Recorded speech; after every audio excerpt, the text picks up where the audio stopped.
Binaire, donc les bases du dessin 2D, comme le disait Charles, avec un plan basique. Donc on va commencer par les lignes, donc qui sont très essentielles pour le dessin 2D. Ensuite, on va voir les accroches au point, chemin de repérage, et il y aura une partie questions-réponses. Donc pour les lignes, on va voir déjà, on va avoir une notion de repère orthonormé, donc comment géolocaliser sa ligne, comment travailler en ortho, en absolu ou en relatif. Dessiner des lignes, les options, comment le modifier, et on finira par quelques exercices pratiques. Donc, à le plan basique.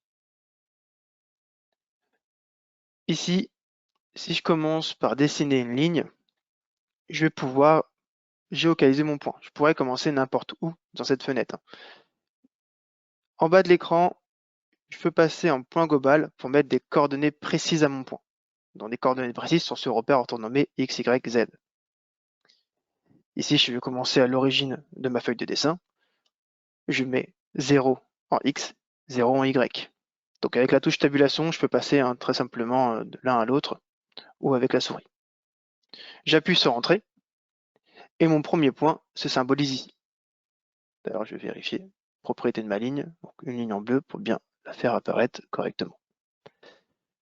Je peux continuer pour mon deuxième point. Je reste en 0 sur X et je vais passer à 50 sur Y pour avoir une longueur de 50 sur une ligne verticale.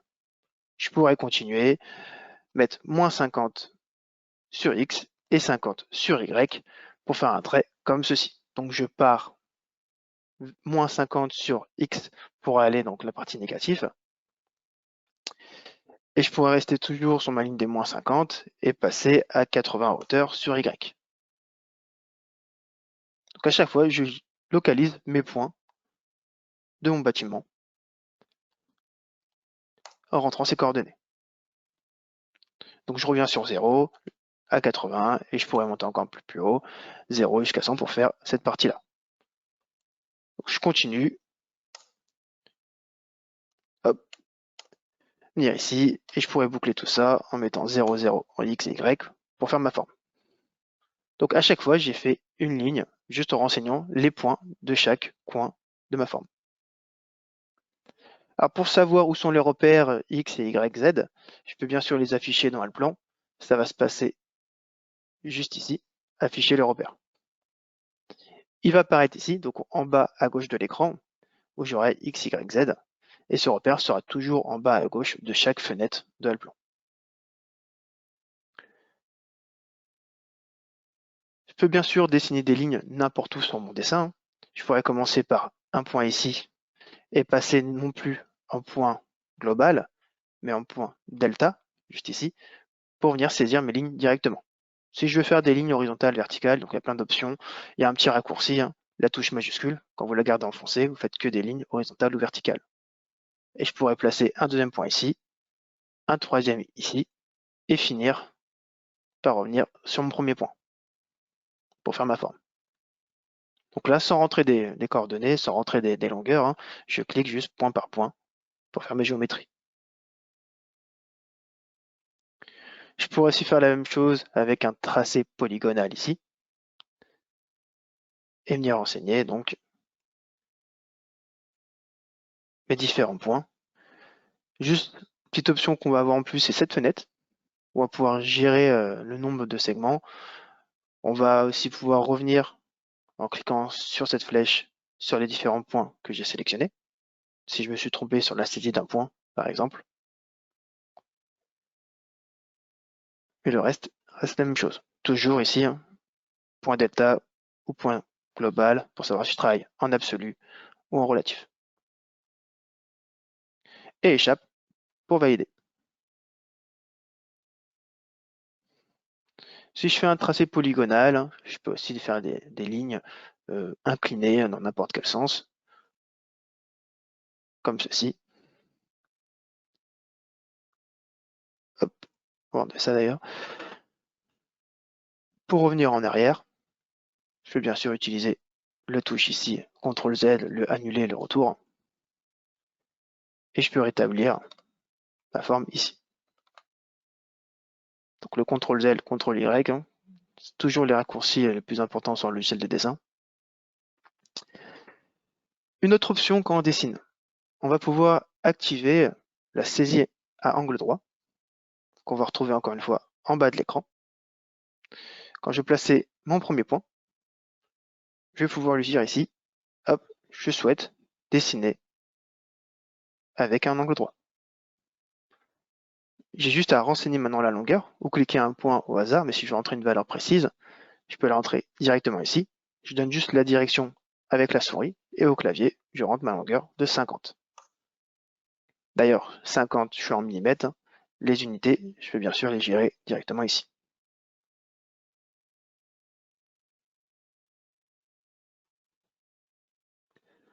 Donc tout simplement, je choisis angle droit et je pourrais faire que des lignes ortho, des lignes horizontales.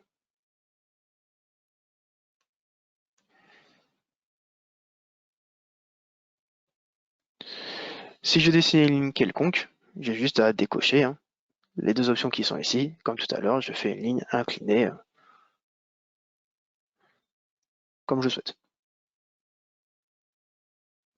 Après, si je veux gérer cet angle et rentrer un angle précis, je vais pouvoir ici faire un premier point et je vais avoir juste entre point global et point delta, ici point angle longueur, où je vais venir d'abord renseigner l'angle et ensuite la longueur.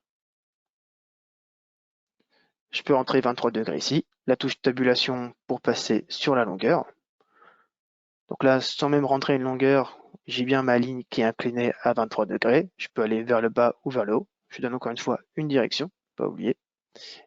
Et dans cette partie-là, je renseigne la longueur, 50. La troisième partie ici, ce sera une distance perpendiculaire par rapport à ce point. Donc si je rentre 10, je vais monter de 10 par rapport à ce que j'avais. Donc là, bien sûr, ma ligne ne serait plus à 23 degrés, mais elle serait montée de 10. Je reste à 0, entrée, et je vais bien avoir une ligne à 23 degrés de longueur 50.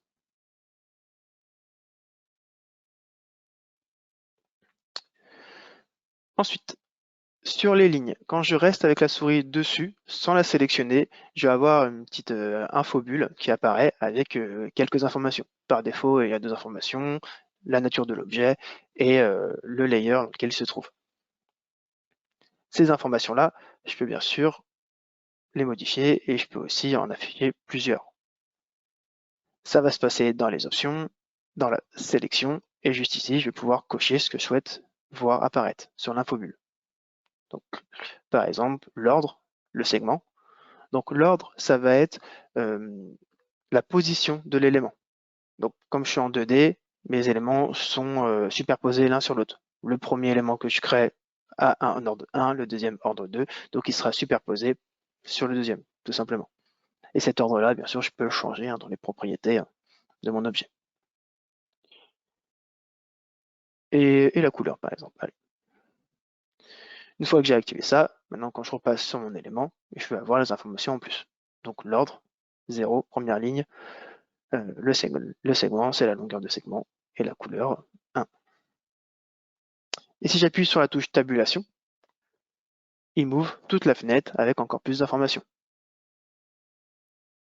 Donc les coordonnées, le point initial, le point final, la longueur, la hauteur, etc. Donc juste dans les options à paramétrer. Quand je sélectionne une ligne, je peux aussi aller dans les propriétés et modifier des éléments. Donc ici, je vais avoir le format de la ligne, donc l'épaisseur de la ligne, le type de trait, la couleur, donc bien sûr tout ce qui est lié au layer, l'ordre ici que je peux modifier, et la position X, Y du point initial et du point final, que je peux aussi modifier. Je vais pouvoir changer la longueur et son inclinaison directement dans ses propriétés.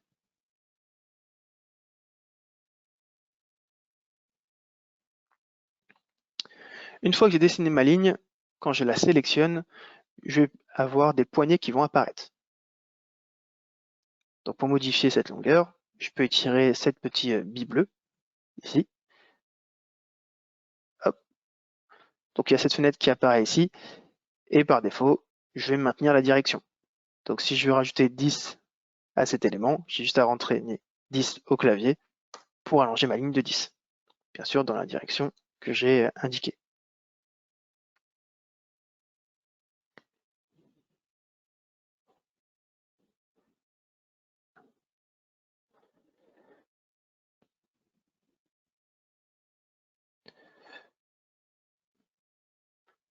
Donc, ces lignes-là, ces petites billes pour étirer mon élément. D'ailleurs, je vais pouvoir aussi hop, enlever ceci, me remettre en point delta. Et je peux désactiver le maintien de la direction en cliquant sur cette icône-là pour venir positionner ce point vraiment où je souhaite. Et là, j'aurai coordonnées X, Y, Z du nouveau point. En absolu, enfin en relatif ou en absolu ici.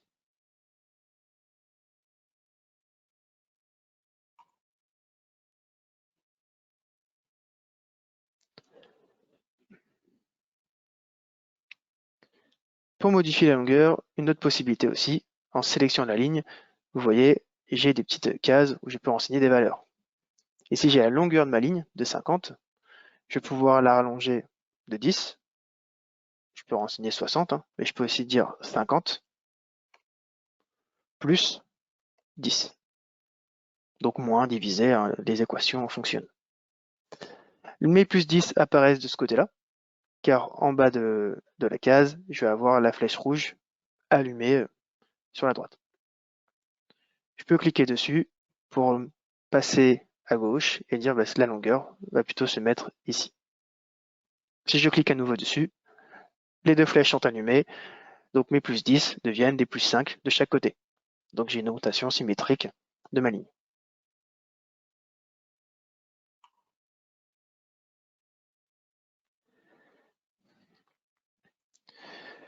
Le petit symbole du milieu me permet de déplacer la ligne. Je clique une fois dessus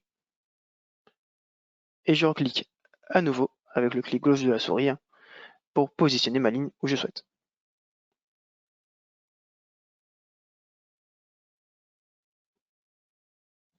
Donc se rappeler le petit carré rouge pour déplacer et les petites bulles bleues pour modifier les longueurs.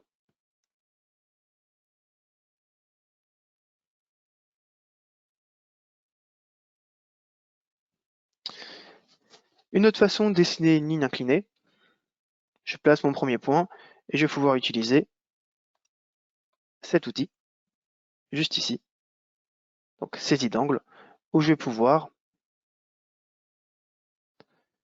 ici choisir des lignes de référence tous les 10, 15 degrés, 20 degrés, en choisissant dans cette liste,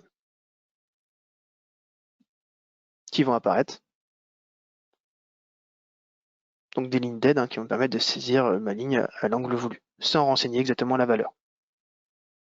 Donc si je souhaite par exemple ici créer une ligne à 45 degrés de longueur 50, je me mets sur ma ligne des 45 degrés et je renseigne les 50 en bas de l'écran. Et entrer. Donc bien sûr, après, je pourrais changer tout ce qu'il y a ici.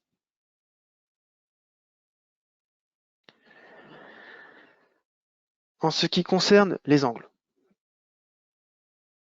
ces lignes, depuis tout à l'heure, je suis en degrés. Bien sûr, dans les options, je vais pouvoir passer en degrés, en grades ou en radians. Ça se passe juste ici, dans environnement de travail, je choisis. Et du coup, mon système de coordonnées, mon système angulaire va être différent en fonction de ce que je choisis, tout simplement.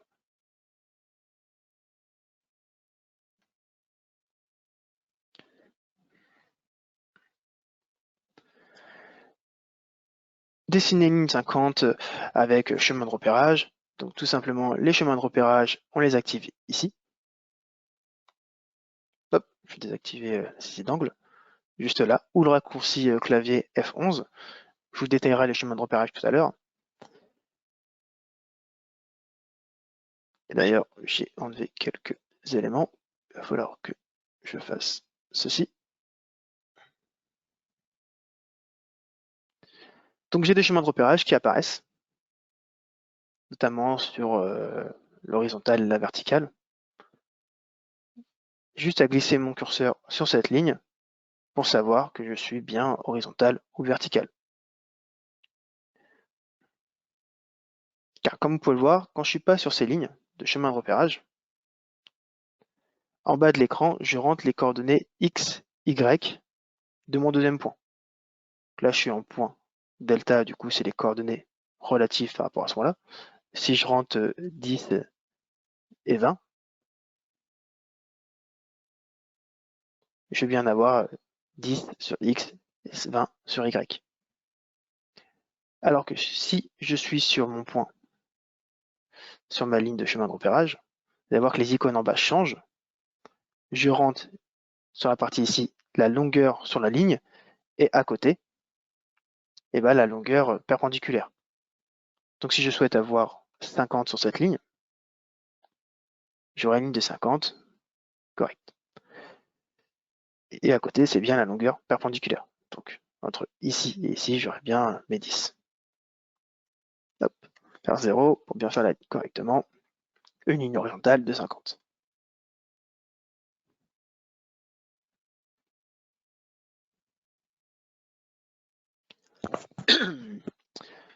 Ensuite, on a une partie longueur modulaire. Je fais encore une fois un premier point avec ma ligne et je vais pouvoir activer ici longueur modulaire. Quand je l'active, je vais pouvoir renseigner ici des longueurs. Donc j'ai une liste déroulante, mais je peux bien sûr taper ce que je souhaite. Si je fais une longueur de 50, je rentre 50. Et en fait, ce que va me proposer Alplan, c'est de me faire des longueurs de 50 jusqu'où je clique. Donc ici, j'ai bien 50. Si je vais un peu plus loin, bah là, j'aurai 100, etc. Je le vois d'ailleurs dans ma petite infobulle à côté. Là, je suis à 150, etc. Donc je clique, je place ma ligne. Mais je pourrais aller plus loin sur cette longueur modulaire. Ça peut me permettre en fait de choisir trois fonctions, trois options. Dimension de saillie, dimension extérieure ou dimension d'ouverture. Tout ça simplement, hop, quand je fais ma ligne. Juste ici. Mes 50, est-ce qu'il les prend comme ceci, comme ça ou comme ça? Tout simplement. Hop. Parce que je pourrais faire des lignes avec la prise en compte de jointures intérieures ou extérieures. Alors, ce qu'il faut savoir, c'est comment saisir la largeur du joint. Tout simplement en faisant un clic droit sur cette partie-là et choisir saisir la largeur du joint. Je renseigne la largeur du joint, OK. Quand je suis comme ceci en dimension saillie module, j'ai bien ma longueur de 50. Par contre, si je passe maintenant en dimension extérieure, ben, il me fera une ligne de 40.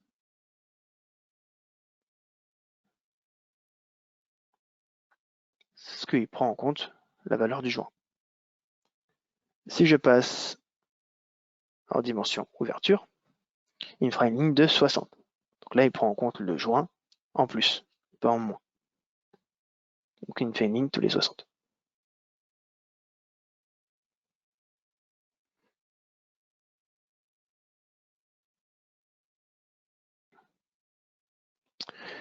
Ceci étant expliqué, 3 exercices pour vous rappeler tout ce qu'on a vu.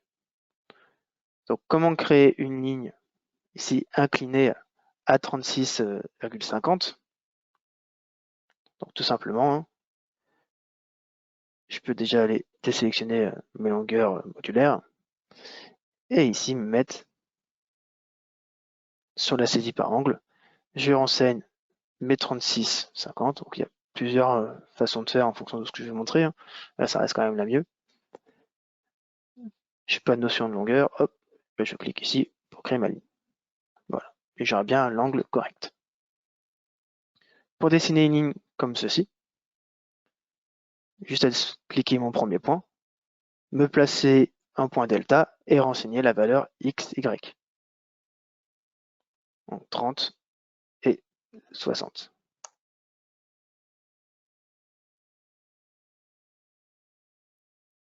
30 et 50 d'ailleurs. Là, je peux bien sûr changer ici.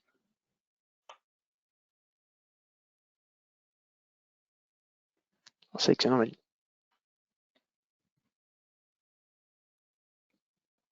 Pour finir, comment supprimer un objet? Tout simplement, je sélectionne ma ligne et je peux appuyer sur la touche supprimer du clavier pour supprimer. Je peux aussi utiliser cette icône de suppression et ça va supprimer tout ce que je vais sélectionner.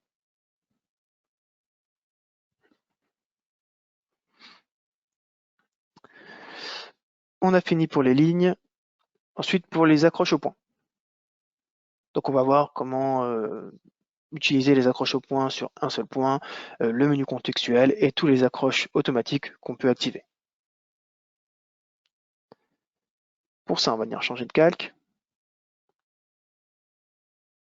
On va aller ici. Déjà, comment accéder au menu contextuel? Quand je suis dans une fonction, je peux faire un clic droit et j'ai accès au menu contextuel avec la demande précise de l'accroche au point sur la prochaine sélection. Je vous le détaille tout à l'heure. Comment modifier les accroches au point automatiques? Ça va se passer dans les options, la partie accroche au point ici, et je peux sélectionner les éléments. D'ailleurs, je peux activer ou désactiver l'accroche au point juste ici ou avec le raccourci clavier F3. J'y ai accès aussi via le menu contextuel quand je fais un clic droit, ici, accroche au point. J'arrive dans les options, directement dans la bonne partie.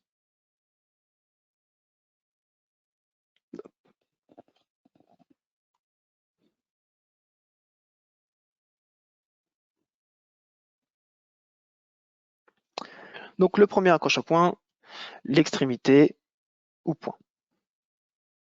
Donc tout simplement, ici, je vais pouvoir m'accrocher sur l'extrémité de mes éléments ou sur des points. Je peux le faire uniquement parce que j'ai l'accroche au point qui est activé. Par défaut, je l'active, donc ce qui est en dessous, point ou extrémité, est activé. Si je le désactive, ici maintenant, je ne peux plus m'accrocher dessus. Donc je peux cliquer, je peux zoomer, mais je ne suis pas sûr d'être vraiment sur le point. Je ne suis pas accroché, tout simplement. Clic droit, je vais revenir dessus, je vais l'activer. J'active uniquement point, extrémité. Je dessine ma ligne, donc l'extrémité qui est ici, l'extrémité aussi d'une polyligne, l'extrémité des arcs, ça fonctionne, des splines, des macros ou des blocs, et même l'extrémité qu'on peut avoir sur les cercles, parce que le cercle a un point, on va dire, de création et un point de révolution. Donc ici, j'ai bien le point que j'ai commencé, qui se trouve juste là. C'est pas encore le cadran, etc. C'est bien le point de création du cercle. Hop. Et pour finir, je peux faire aussi sur le point d'accroche d'un texte.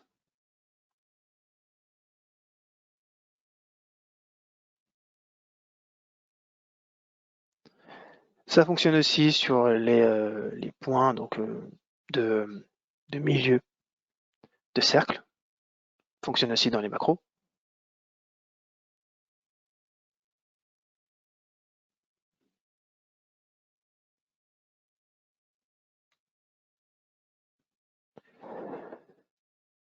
Fonctionne aussi sur les points de congé, sur les centres des congés. Et ensuite sur les différents points. Donc je suis pas obligé de faire des points juste, on va dire ponctuels, mais mes points peuvent avoir différentes formes. Ça, si ça vous intéresse, je pourrais aussi vous le détailler. J'ai une partie ici qui explique comment le créer. Autre accroche objet, le centre. On va venir l'activer juste ici. Donc là maintenant en me baladant sur une ligne, je vais pouvoir retrouver le centre. Et il y a le symbole en haut en bleu qui apparaît.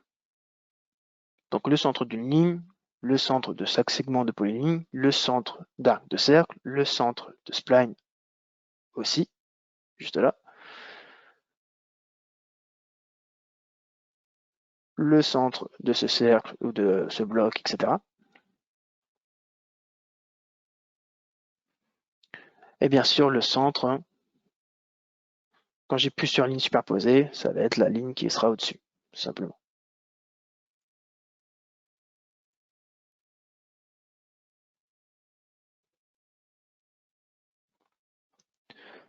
Ensuite, l'intersection.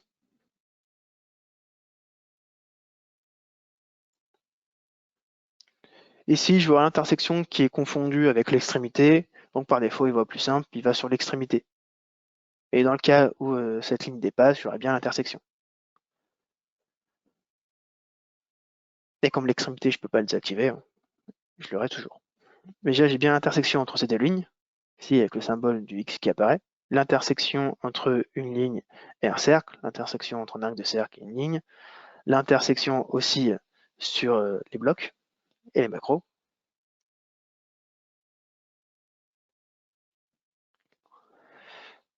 Ensuite, pour le cadran,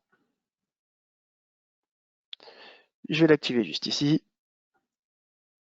Et j'ai bien le cadran, donc le symbole qui se matérialise comme ceci, un cercle avec une croix, à 90, à 180, 270.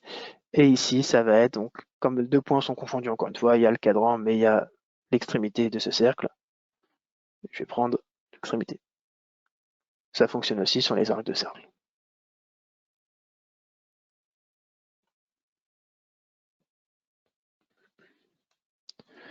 Ensuite, je vais avoir la tangence. Hop, on va l'activer. Donc si je me mets sur un cercle, je vais bien sûr attendre, en baladant sur le cercle, que le symbole tangence apparaisse.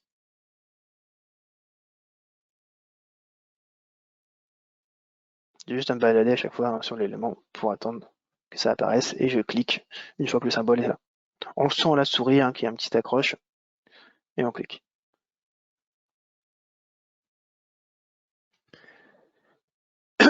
Autre accroche objet, point de trame. Donc pour ça déjà, il faut définir une trame et la rendre visible. Pour définir une trame, ça va se passer ici. Je vais cliquer sur cette icône, définir une trame. Je rentre les coordonnées de ma trame en X, Y. Donc une trame avec, je vais faire des carreaux de 10 par exemple, ça me va très bien. Et ensuite, je vais venir la rendre visible en cliquant sur cette icône, trame, avec un œil. Donc si je dessine une ligne, là on voit qu'il n'y a pas d'accroche. Je ne suis pas sûr d'être sur le point. Si je prends bien point de trame, maintenant je m'accroche dessus et je peux dessiner.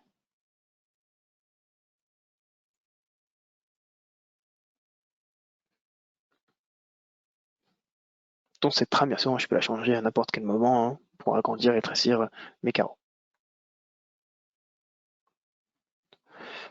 On va venir la cacher. Ensuite, référence des cotes.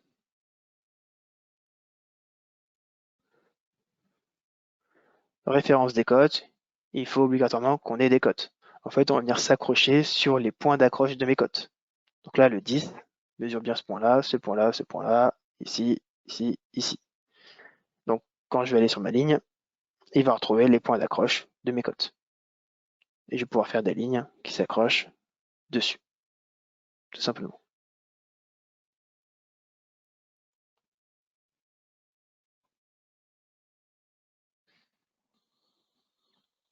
Éléments.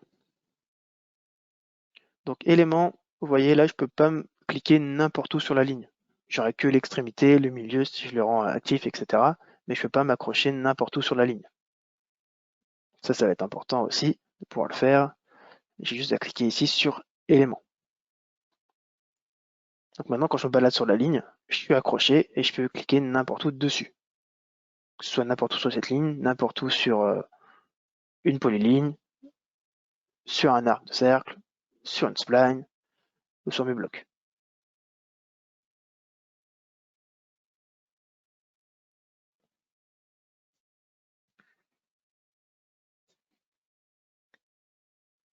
La fonction règle qui est activée, alors, qui est activée si on coche ici. C'est pas ici qu'on l'active, ça sera ici.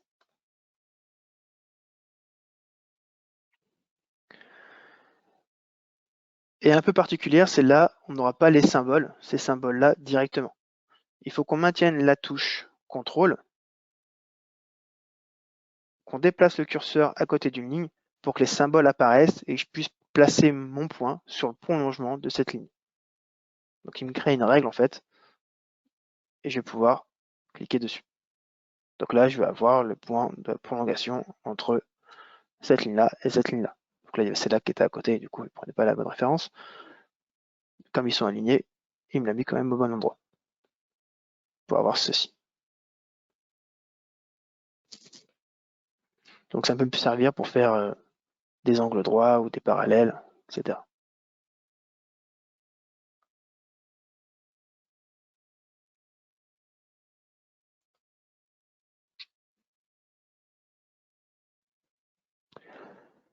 Je peux aussi modifier dans les réglages le rayon d'accrochage qui est à 2 mm pour moi. Je peux le placer de 0,5 à 100 mm et ce rayon d'accrochage est symbolisé. C'est le cercle qu'on a au bout de notre curseur. Sa taille va changer en fonction de la valeur qu'on rentre. Par exemple, là, ici, je suis à 2, voilà la taille pour un rayon à 5.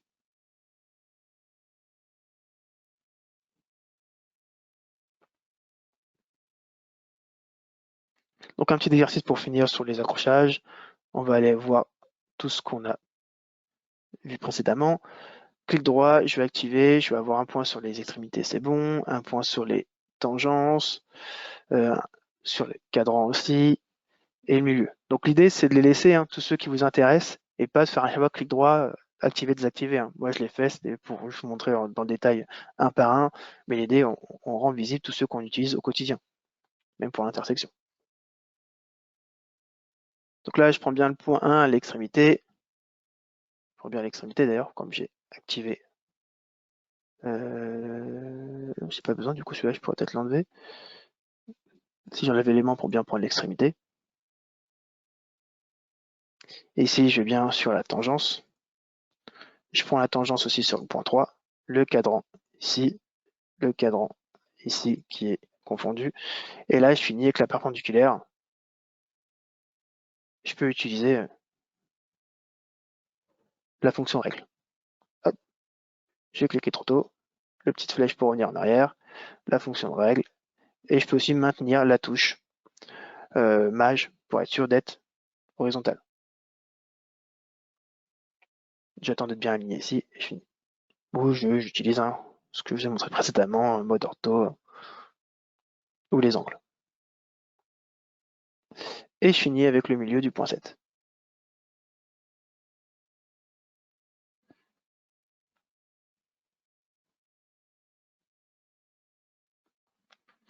Ensuite, le menu contextuel,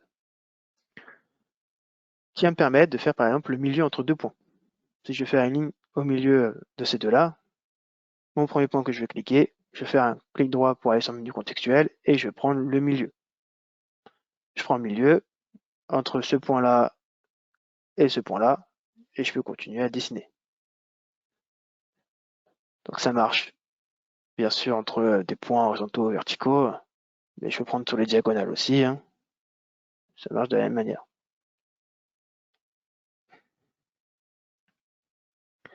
Donc, imaginons je plaçais un cercle au milieu de ce rectangle. Je prends la fonction cercle, je fais un clic droit, milieu, entre là et là, et je rentre la taille du cercle. Donc vous voyez pourquoi il y avait un point d'extrémité sur le cercle, parce qu'en fait je fais un premier point ici et je pourrais faire une révolution. Si j'appuie directement sur échappe pour dire, je sais pas, une révolution à 180 degrés mais à 360, ben, il me fait bien mon cercle qui a son point d'extrémité ici. Par exemple, pour placer un texte directement au bon endroit, avant de cliquer pour placer mon texte, donc je prends la fonction texte en haut, clic droit, milieu, entre ça et ça. Je mets bien l'accroche de mon texte au centre et je renseigne mon texte.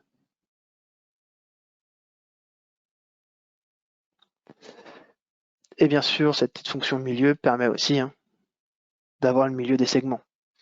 Si je ne clique pas sur un point mais sur une ligne, j'ai automatiquement son milieu. Si je clique ici, hop, il me prend bien le milieu. Donc à faire si j'ai oublié d'activer l'accroche objet automatique milieu.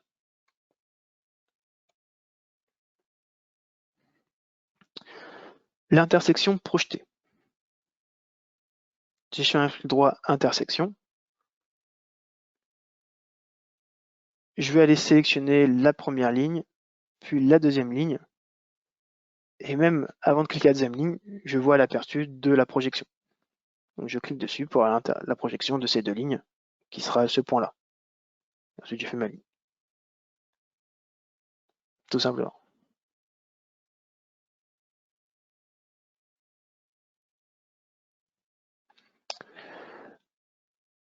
Le milieu d'un arc, ça sera une fonction donc différente de milieu, c'est vraiment spécifique pour les arcs.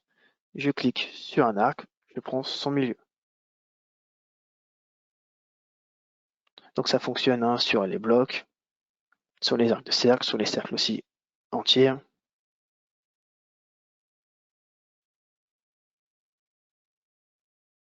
Hop, j'ai cliqué là, j'en étais pas dû.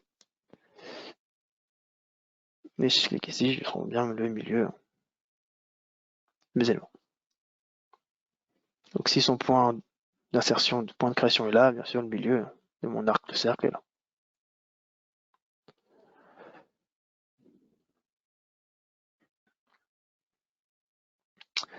Ensuite, je vais avoir le point de partage. Très utile aussi, si je choisis de copier cette forme, ce point-là, à différents emplacements sur cette ligne, pouvoir faire un clic droit et utiliser le point de partage. Je sélectionne la ligne en question et je vais pouvoir la diviser en plusieurs zones. Je rentre le nombre en bas, 5, et ensuite je clique là où je veux placer mon élément. Ça bloque.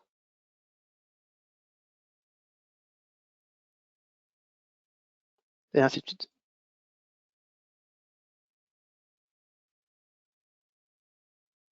Hop. On recommence une nouvelle fois. Point de partage sur cette ligne. Il garde en mémoire la dernière valeur que j'ai renseignée. Et je mets mes éléments où je veux. Donc très utile pour placer des éléments, mais aussi pour commencer des lignes au bon endroit. Pour venir tracer mes murs, quand j'ai une valeur exacte de la position de mon mur, je mets point de partage, ou même pour les poutres, etc.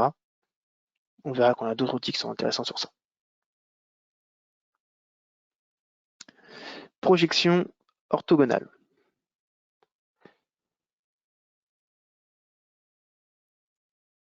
Je vais cliquer sur cette ligne. Automatiquement, il va me démarrer une ligne perpendiculaire à la première ligne que j'ai sélectionnée. Donc là, si je clique maintenant sur cette ligne-là, il m'a fait une ligne perpendiculaire à cette ligne-là jusqu'au deuxième point, tout simplement.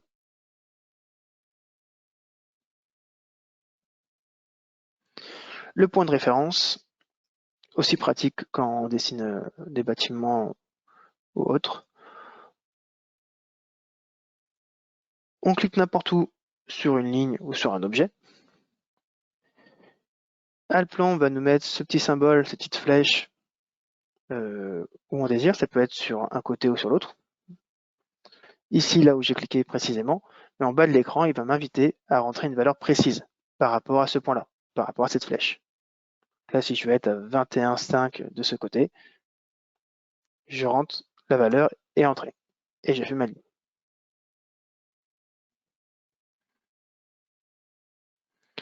Ça fonctionne aussi sur les arcs de cercle.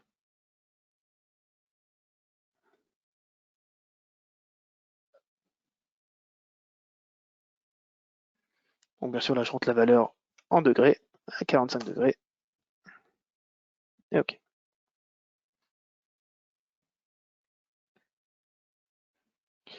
La triangulation. Si je veux un élément ou commencer une ligne à un point précis par rapport à plusieurs objets, je peux faire triangulation, dire que par rapport à ce point-là, je veux que l'objet soit à 25 mm. Par rapport à ce point-là, je veux que l'objet soit à 30 mm. Ça sera là ou là.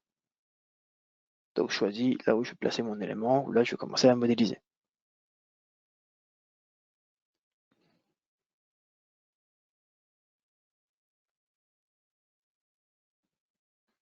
pour finir, une autre méthode de positionnement, si je veux faire un cercle à un endroit précis dans ce rectangle, je vais pouvoir directement rentrer les coordonnées de mon point en relatif. Donc à 20 sur X et à 15 sur Y. Je clique sur l'origine de mon point, là où je vais pouvoir mettre 20 et 15. Je clique ici, et on voit en rouge qui apparaît, là où va se trouver le centre de mon cercle. Je renseigne le rayon, et c'est bon. Voilà, tout simplement.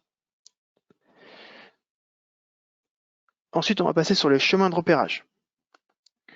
Donc, tous les chemins de repérage qui nécessitent une détection avant, comment placer les points de repérage, le basculer entre X et Y, la saisie, et aussi comment modifier la représentation de ces chemins de repérage.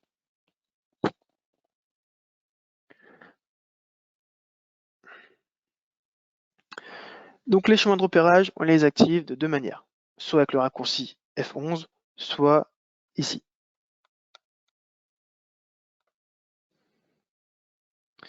Même principe que pour les accroches objets, dans les options, où on a accès directement avec le clic droit ici, option chemin de repérage.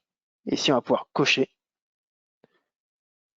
ou décocher ce qu'on souhaite avoir comme chemin de repérage par défaut.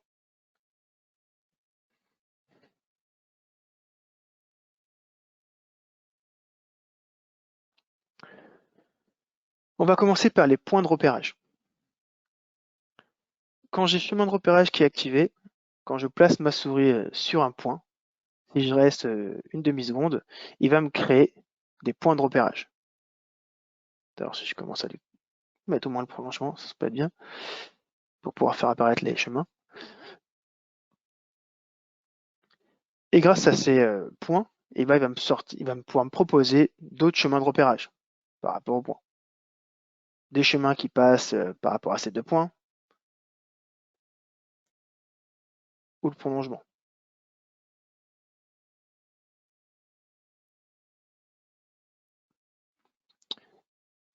Pour effacer ces points, je reste à nouveau une demi-seconde dessus, sans cliquer, et ils disparaissent.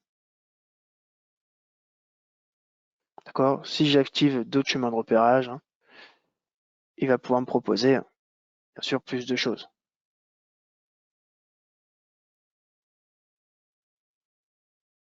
L'intersection entre les points, différents angles pour chaque point, etc. Ce qu'on va voir dans le détail tout de suite.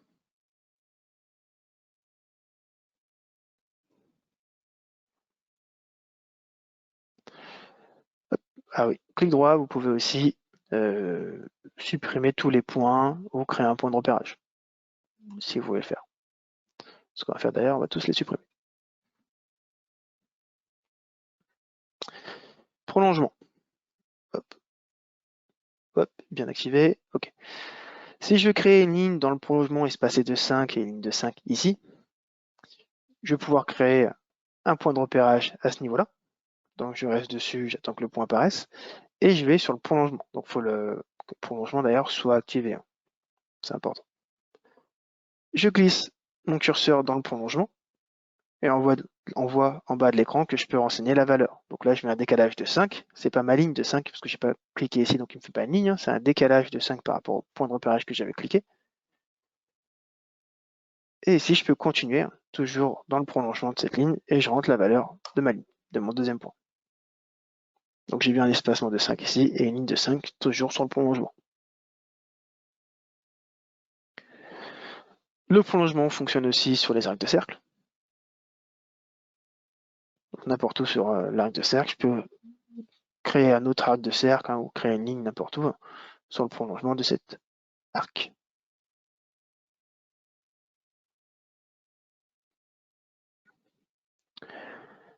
Chemin orthogonal, si je l'active, donc quand je suis sur un élément, si je place un point de repérage ici, je vais pouvoir lui dire je veux me décaler de 20 en ortho et je fais ma autre ligne. Tout simplement.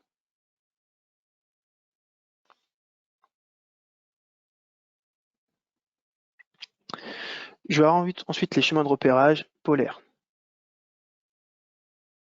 Je vais l'activer. Ici, je peux déterminer l'angle de saisie. Enfin, je peux déterminer l'angle 0, 15, tous les 30, etc. Où je peux être en saisie libre et moi-même renseigner l'angle à ce niveau-là. Par exemple, tous les 22 degrés. On va rester en 15.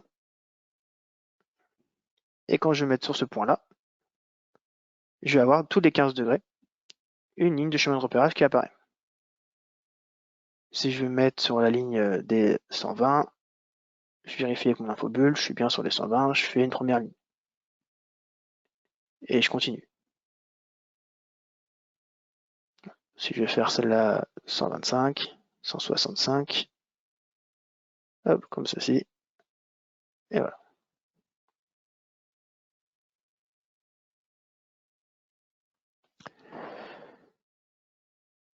Chemin de repérage perpendiculaire.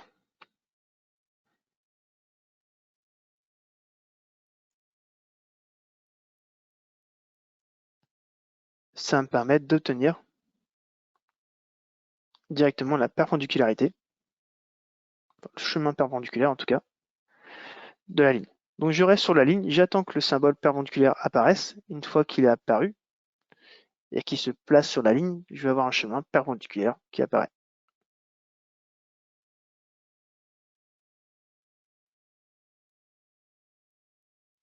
Donc ça peut être pareil aussi sur le prolongement quand je voudrais partir perpendiculairement à un élément.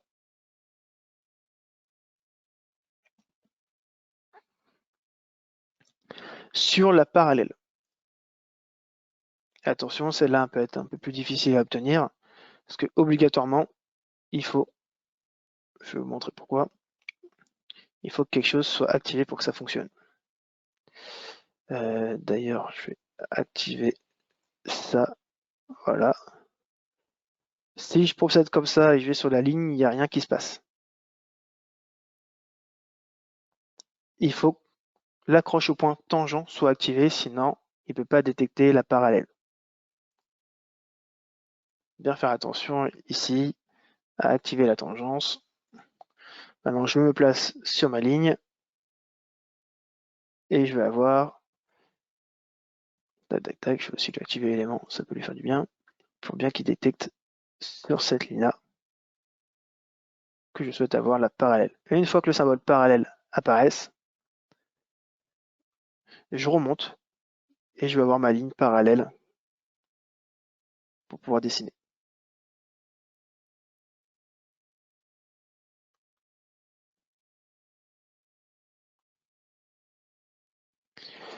Ici, je vais avoir l'intersection virtuelle.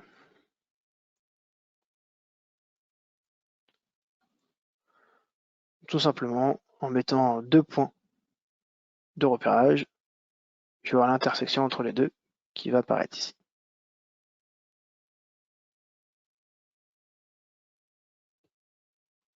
Ça fonctionne aussi avec un arc de cercle et une ligne.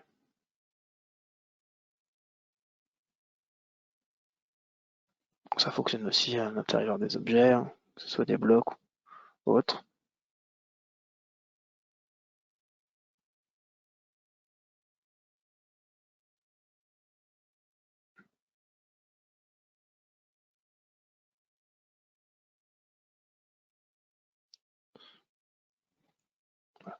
Donc j'attends bien que les deux lignes apparaissent, que le symbole avec la croix pour intersection se manifeste.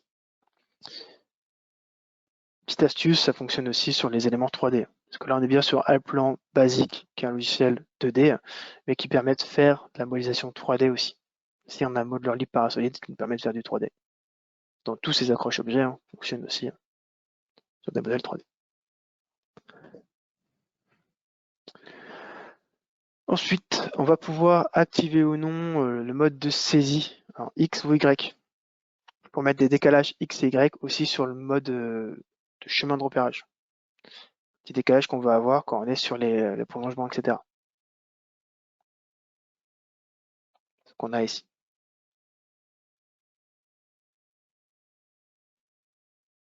Donc uniquement quand on tape les valeurs au clavier. Tout ce qu'on a En bas, juste ici, ça me permet de personnaliser.